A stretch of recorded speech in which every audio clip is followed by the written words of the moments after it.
Hey everyone, in this video, I will guide you how to change your Twitter password.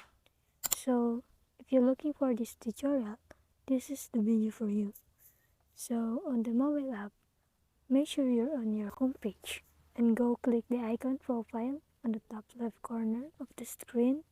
That will take you to this page where you see settings and supports. Tap it and then choose settings and privacy. Then you should see account option right on top. Go ahead and click that. And under that, you should see change password. So click that, and here you'll need your current password. And then you need to put a new password and confirm that new password. Once you do that, press done, and just like that, you change your password on mobile app.